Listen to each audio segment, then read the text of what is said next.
Hello, I'm Brian. It's been a while since our last Gardens Across America project update.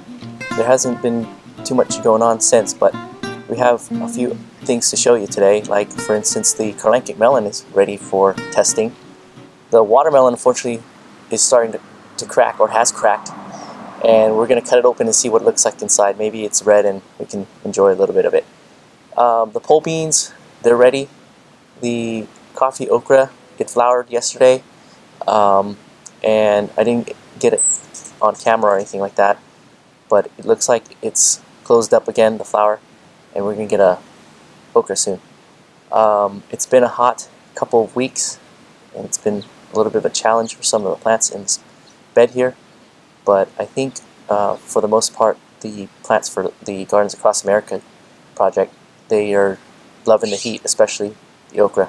So let's go and see what's going on, and then we'll do a taste test at the end.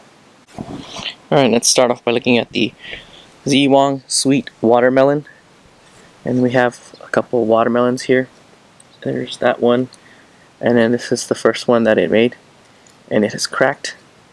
It cracked a little bit, and then in the afternoon yesterday, I guess it made this big old crack, so the ants are enjoying the watermelon. We know it's nice and sweet now.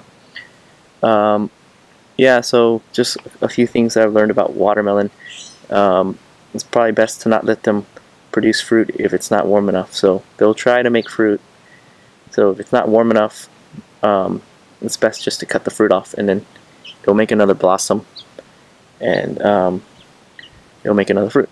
The other watermelon plant never made any more blossoms. It only made male blossoms and not any female ones. So not sure what's going on there. The Abigail's coffee okra, it blossomed yesterday, and they have really pretty blossoms. I once again didn't get any pictures of it. And the ants are all over it. I don't see too many aphids, but that's how they are. The ants and aphids, and in the past I haven't had any problems with them affecting the plant too much, so I'm gonna leave them.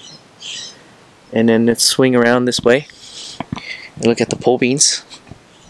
The powder star pole beans, the leaves are starting to drop, so we'll collect all this stuff and compost it. Lots of good nitrogen in the leaves.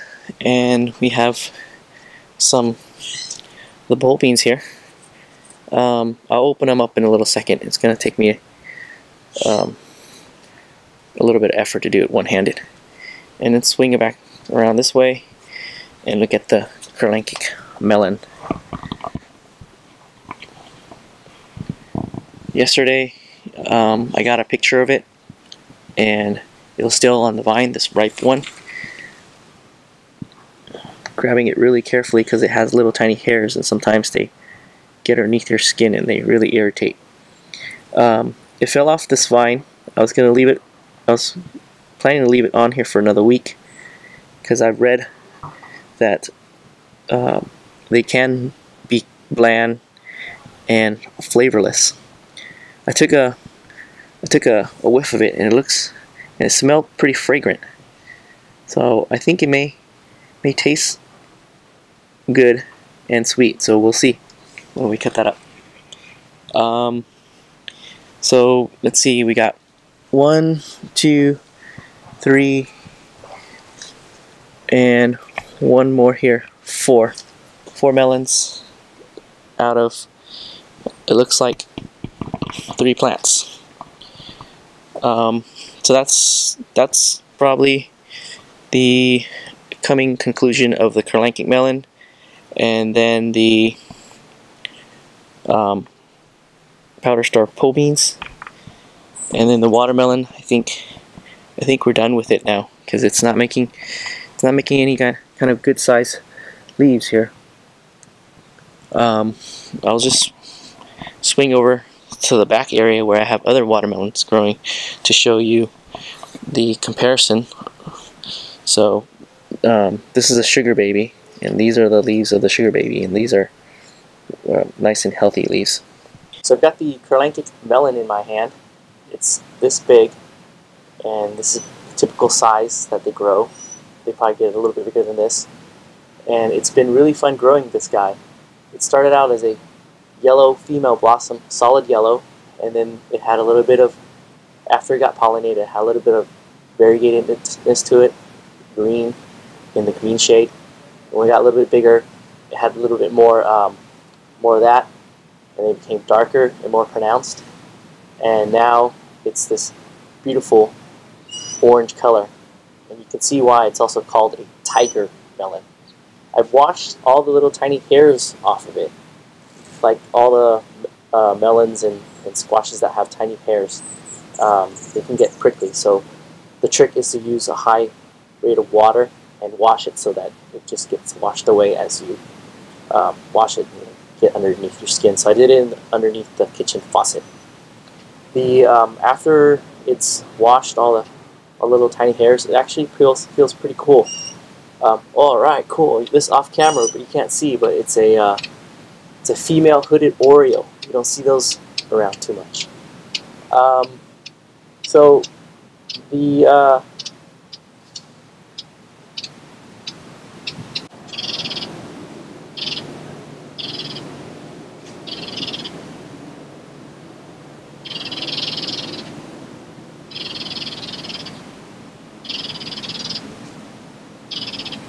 okay, we're back. I'm pretty distracted this morning. There's a pretty cool bird that I don't get to see all the time.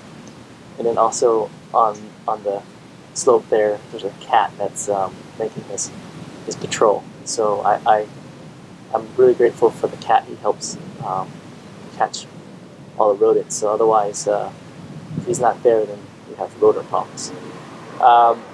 So yeah, so back to this Kirlangic melon.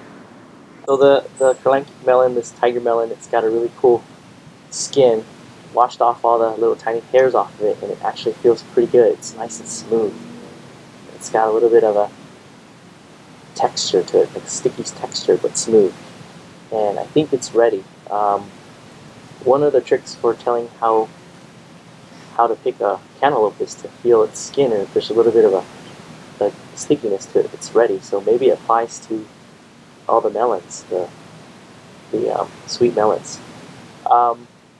And as far as its scent, it smells like a cantaloupe with a little bit of tartness to it, if you can imagine that. Yeah, it's like a fragrant melon with a little bit of a lemon smell to it.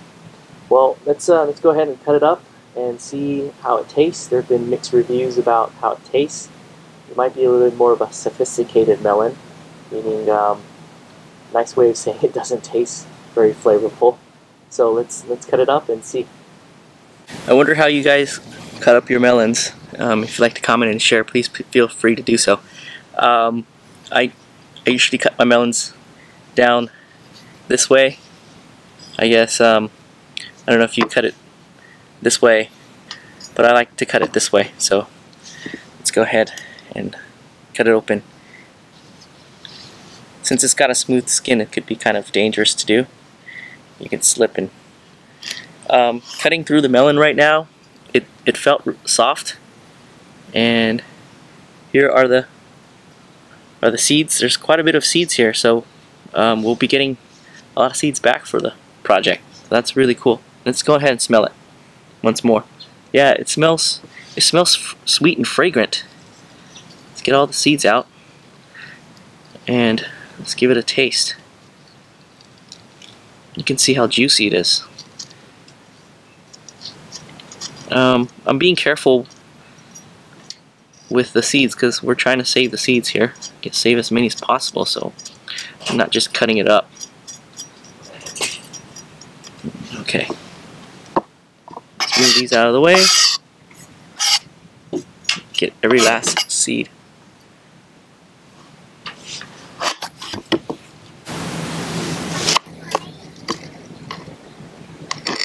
This melon definitely has a bit of sophistication to it. It doesn't have a whole lot of sweetness. Its flavor is very, very subtle, so you'll have to let it hit the back of your tongue where a lot of your taste buds are. I think it's definitely going to be an acquired taste. the texture is very different from many melons. It's hard to describe right now. I'll take another bite.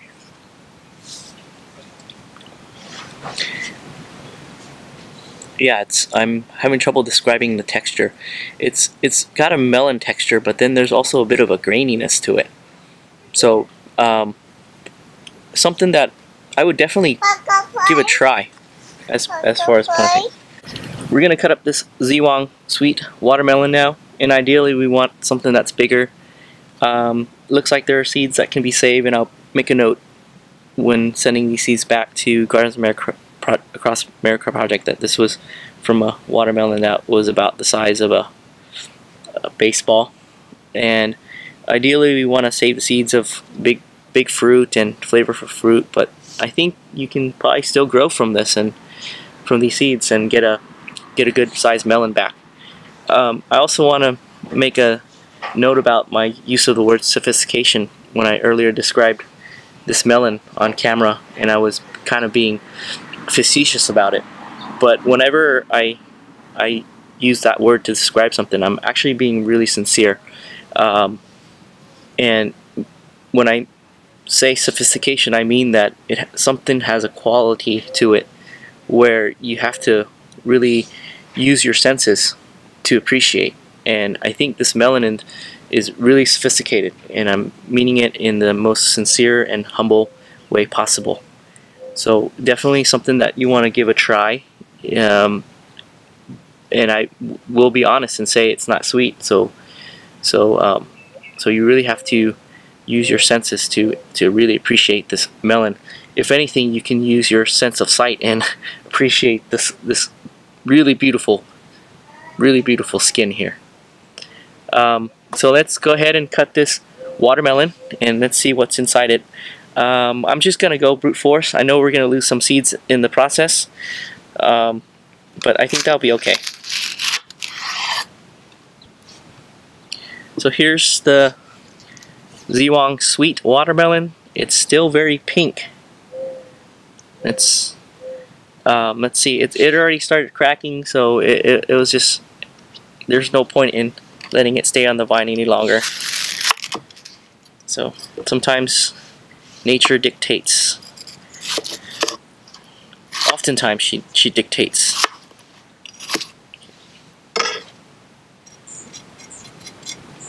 Okay, let's take a taste of this. Let's see how sweet it is. Wow, it's surprisingly actually sweet. I wonder if this is its natural color. I'm thinking it's probably darker than this, so it may be even sweeter. Yixuan Sweet. Well, I guess that's it for this update. We'll wait for the Kirlangic melons and Abigail's coffee okra to make their fruit and pods and save their seeds.